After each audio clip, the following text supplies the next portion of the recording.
Tadi kenapa saya tukar kuliahnya karena dari faktor-faktor yang mempengaruhi pertumbuhan mikroorganisme itu kita dapat mengklasifikasikan mikroba. Karena klasifikasi itu salah satu yang dulu dijadikan dasar pengelompokan mikroba adalah salah satunya adalah faktor-faktor lingkungan pertumbuhan mikroorganisme.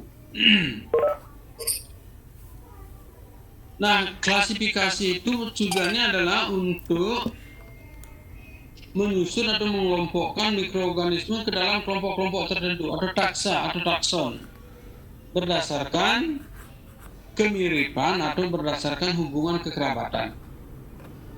Jadi, mikroorganisme itu dapat dikelompokkan berdasarkan sifat-sifat yang mirip ya, misalkan mikroorganisme yang tumbuh di daerah tertentu. Misalkan mikroorganisme yang tumbuh di pH di apa misalkan di limbah air Garman gitu misalkan di limbah pencucian Garman, maka dia masuk ke kelompok mikroorganisme tertentu. Kenapa? Karena limbah Garman itu mempunyai pH yang sangat tinggi. Adik-adik mungkin nanti bisa lihat orang proses Garman itu menggunakan pH yang sangat tinggi, lalu dan NaOH yang sangat tinggi, sangat pekat ya dalam proses pewarnaannya, sehingga mikroba tumbuh di sana mikroba yang mempunyai sifat-sifat yang mirip yang dapat tumbuh pada lingkungan tertentu. Nah, kemiripan tempat pertumbuhan itu juga berhubungan dengan kemiripan dan hubungan kekerabatan.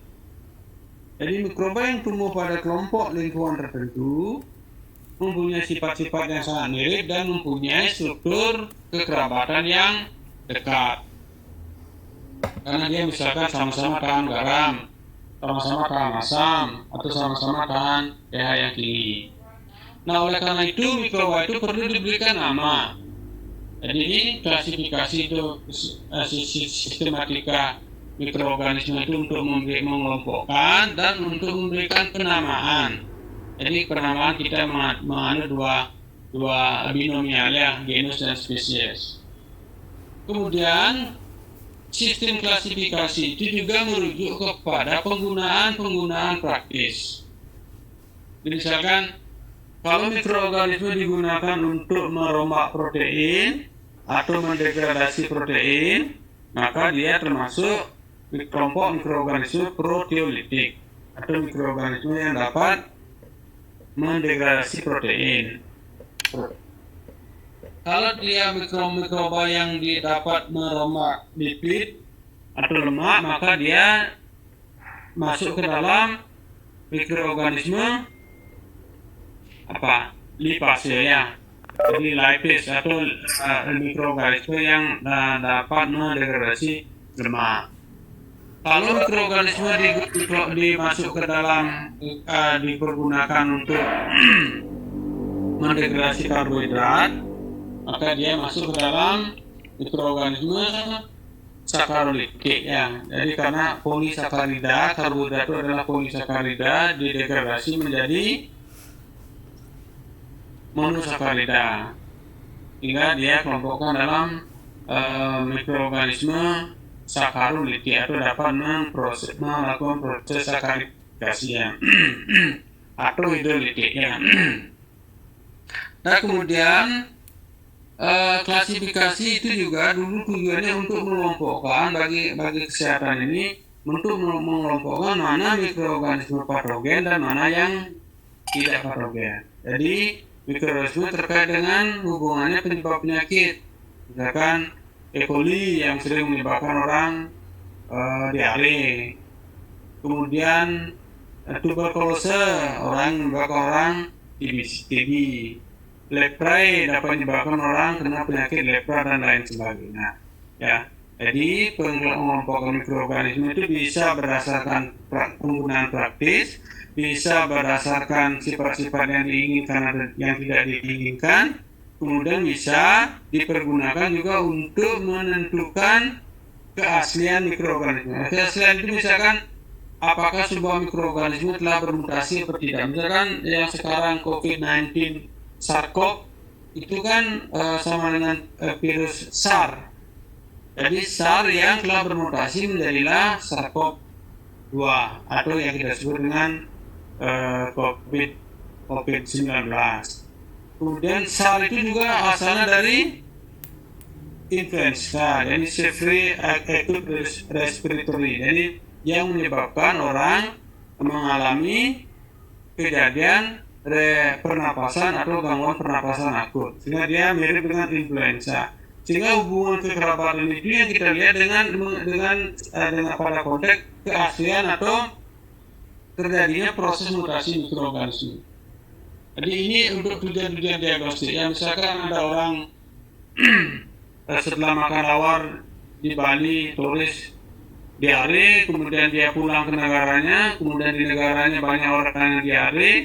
Pertanyaannya adalah apakah diare di Bali juga disebabkan oleh E. coli yang ada di diare di tempat negara turis yang berasal itu. Jadi untuk menentukan perjalanan penyebab penyakitnya, sehingga kita bisa bagi case masuk kita melakukan yang kita sebut dengan lokalisasi. Yang lokalisasi itu adalah memblok atau mencegah penularan penyebab penyakit.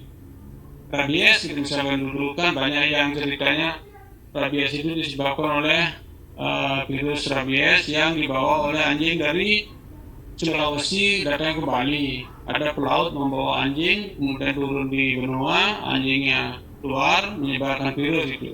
Jadi benar atau tidak benarnya itu bisa ditelusuri dengan menggunakan sistem identifikasi dan klasifikasi itu. Jadi orang gasmas itu. Kemudian identifikasi dan klasifikasi ini sangat penting bagi Kesmas terhadap penyakit-penyakit tertentu. Kenapa kok demam berdarah hanya disebabkan oleh nyamuk Aedes aegypti yang betina?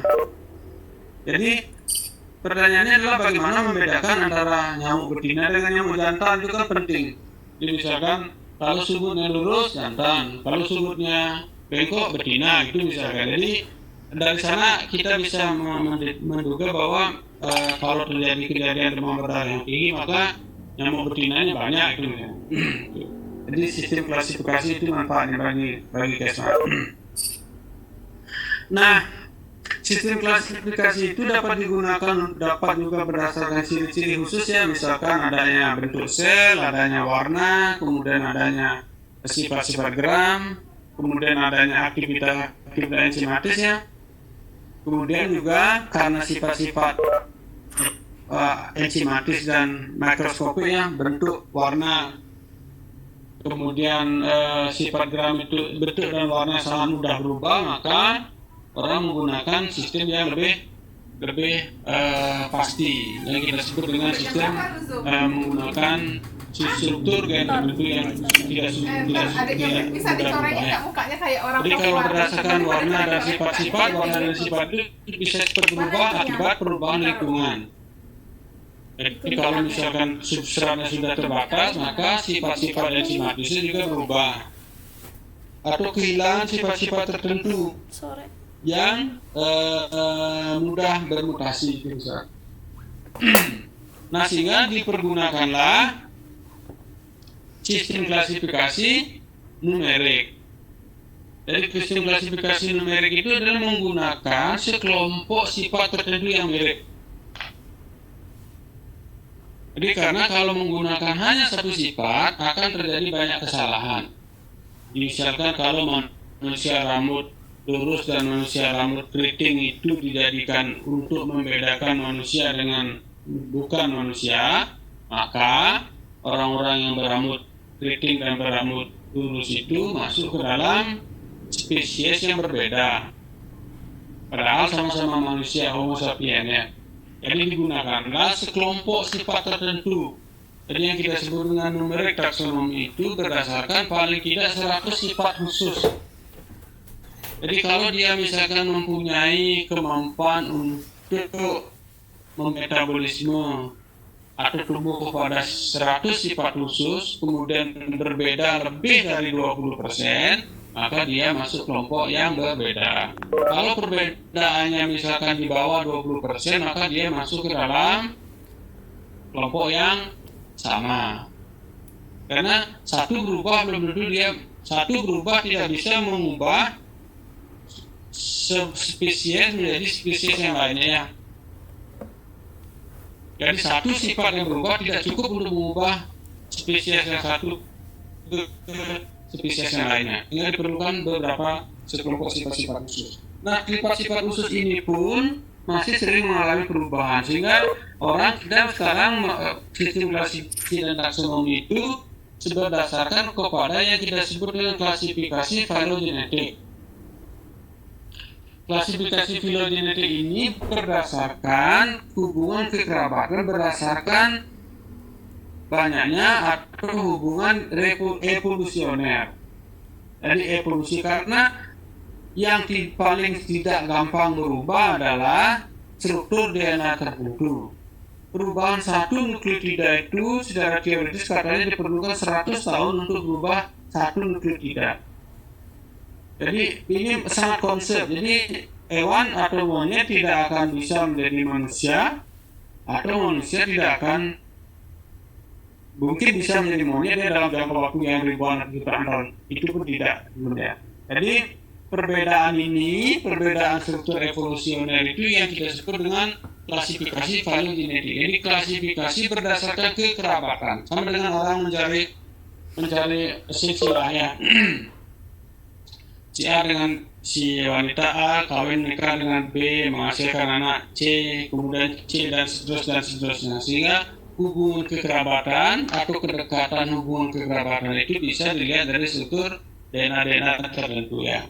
Nah, ya nanti yang minggu depan akan saya ceritakan lebih detail terkait dengan bagaimana membedakan kelompok organisme berdasarkan struktur DNA tertentu dan struktur apa yang dipergunakan.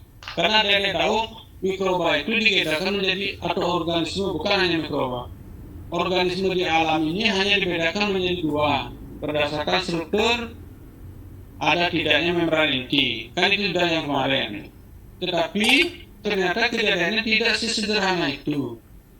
Yang menyebabkan adanya perbedaan struktur, perbedaan hijau dan prokariota itu ternyata perbedaannya adalah bagaimana adanya struktur tertentu di dalam mesin untuk mencetak protein atau ribosom. Jadi perbedaan yang ada pada ribosomal atau DNA ribosom yang dijadikan sebagai marker untuk mengukur kecepatan evolusi atau struktur hubungan antara sebuah organisme prokariota atau eukariota. Jadi itu kira-kira yang akan kita bahas minggu depan. Jadi untuk hari ini karena saya harus segera mendaftar di Bukit ya, jadi mohon maaf kuliah untuk hari ini kita akhiri sampai di sini. Nah nanti adik-adik kalau ada yang bertanya silakan chat ya. Jadi kelas B kemarin juga banyak yang kalau ada yang belum jelas nanti silakan kirim chat di WA-nya ya. Nanti saya akan berikan penjelasan. Kalau ada yang sangat substantif nanti akan saya berikan penjelasan sehingga adik-adik semuanya bisa mendengar ya. Jadi mohon maaf kuliah kita akhiri ya karena acara di Bukit sudah akan segera dimulai ya. Jadi adik-adik semua juga mungkin kalau ada yang mewakili mahasiswa tolong hadir karena ini akan dipantau oleh Pak Dekan ya. Oke adik ya.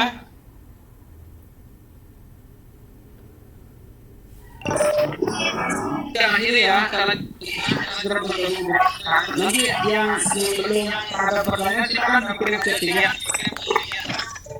Terima kasih Pak. Baik Pak. Terima kasih ya. Terima kasih. Ya. Kita akhiri ya.